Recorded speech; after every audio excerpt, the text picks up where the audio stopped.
Você é um afiliado, vê o saldo crescer com as comissões nas plataformas, ou decidiu em ser um dropshipping e ter meses de vendas excelentes, mas retira todo o dinheiro da empresa sem critério. Cuidado, esse é um dos erros mais comuns de quem cresce no mercado digital. Neste vídeo, eu vou te explicar a diferença entre prolabore e distribuição de lucros, porque a lei exige essa separação e como organizar as suas retiradas. Porque vender é ótimo, mas manter o negócio regular é o que garante que ele continue existindo.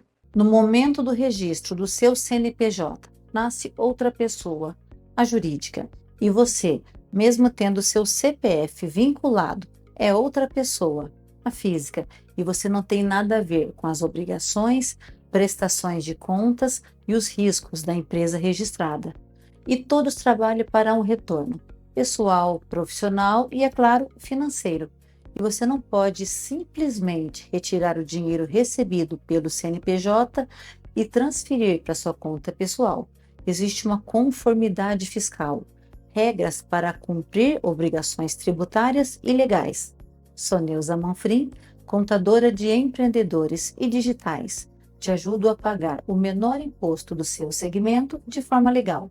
Este vídeo é para o empreendedor que já tem a sua empresa constituída. Caso você ainda esteja usando o seu CPF para atividades de negócio, temos vídeos neste canal explicando e mostrando quanto te custará permanecer assim. Então vamos lá, existem duas formas legais da empresa retribuir financeiramente seus sócios. Uma por seu trabalho dedicado na empresa, que é a retirada de prolabore, e a outra pelo resultado do seu negócio, que após apurado distribui em forma de lucros, que até 2025 era totalmente isento, e a partir de 2026 paga-se imposto de 10% quando distribuídos acima de 50 mil no mês. Este conteúdo é um tema sensível, porque há sócio que faz as retiradas apenas em uma dessas nomenclaturas, a de lucros, entendendo não ser necessário o prolabore.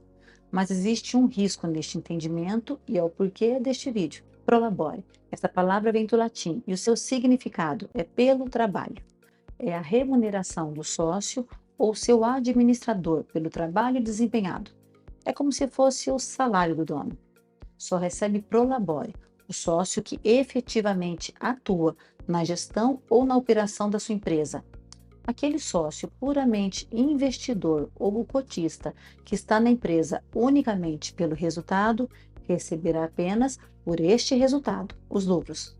Reforço: uma das condições do prolabore é a pessoa do sócio exercer atividade e esta atividade ser remunerada pelo seu trabalho.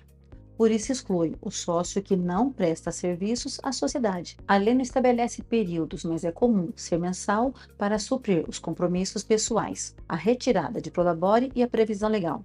A legislação previdenciária, na Lei 9.876, de novembro de 1999, a Lei do Custeio, no artigo 12, inciso 5, a linha F, identifica o titular da empresa e o sócio, que recebe remuneração decorrente do seu trabalho como segurado obrigatório na categoria de contribuinte individual. Já a Receita Federal, uma vez unificada com a Previdência Social, se manifestou através da solução de consulta COSIT 120.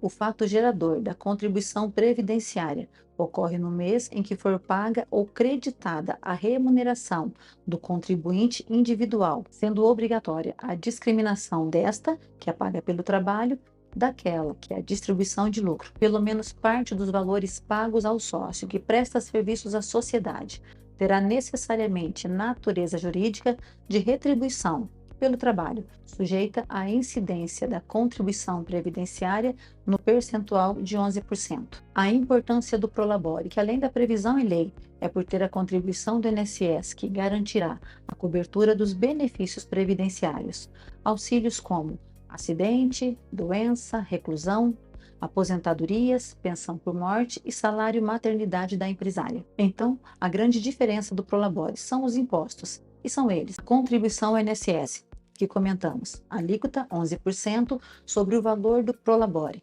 Valor mínimo: o salário mínimo, hoje 1.621, valor máximo, o teto, hoje 8.475,55. Valor menor que o mínimo não é reconhecido para poder liberar os benefícios da Previdência. E valor maior que o teto é pagar à toa, porque o INSS só te repassa até aquele valor. O Imposto de Renda Retido na Fonte, IRRF, incide sobre o valor recebido pelo sócio, descontado antes o valor do imposto do INSS. A alíquota é progressiva, vai aumentando conforme o valor da sua retirada. Desde janeiro, é isento até 5.000 e acima deste valor pode chegar a alíquota máxima de 27,5%. Para as empresas não optantes do Simples Nacional, exceto para as enquadradas no anexo 4, acrescenta 20% de INSS patronal. O risco em não fazer a retirada de prolabore são as possíveis autuações, que já está acontecendo, por haver a confusão com a transferência de distribuição de lucros. Inclusive, não pode distribuir lucros a empresa que tem impostos em atraso, passível de multa. Lei 11.051, de dezembro de 2004, artigo 17. E há quem defende não haver a obrigação de fazer o pagamento de prolabore, mesmo previsto em lei. É perfeitamente adequado nas situações em que nenhum valor é repassado ao sócio, mas não é cabível quando, de fato, houve a retribuição pelo trabalho. Não há lei que limite quanto um sócio que presta serviços à sua empresa deve receber como prolabore. Existe a prática de um salário mínimo, que é o valor que a legislação prevê para que haja a incidência da contribuição previdenciária. Atenção, receber apenas lucros distribuídos por ser rendimento isento, declarando que a atividade não é remunerada, mesmo estando ali trabalhando, prestando seus serviços na empresa. A Receita Federal pode concluir que tudo que o sócio recebeu é prolabore e cobrar a contribuição do INSS sobre o total retirado no mês. Agora vamos falar do fator R. Empresas enquadradas no regime do Simples Nacional podem estar entre 5 anexos, cada anexo com alíquotas específicas. E para saber em qual estar entre estes anexos é através do seu CNAE, que é o código que identifica a sua atividade econômica, que pode ser a principal ou secundária, e por força de lei, as atividades de profissão regulamentada, serviços que exigem alto grau de especialização, cunho intelectual ou científico se enquadram no anexo 5, que inicia com um percentual de 15,5%, o maior percentual dos anexos do Simples Nacional, mas a legislação permite que empresas tenham a possibilidade de alternar o anexo com imposto menor, o anexo 3, que neste o percentual é de 6%. Para que isso aconteça, deve levar em consideração quanto do seu faturamento são gastos com folha de pagamento, que inclui o prolabore, não os lucros, o prolabore. E para esta situação, deve ter um olhar atento, um planejamento fiscal para estar neste anexo mais vantajoso e garantir o menor imposto.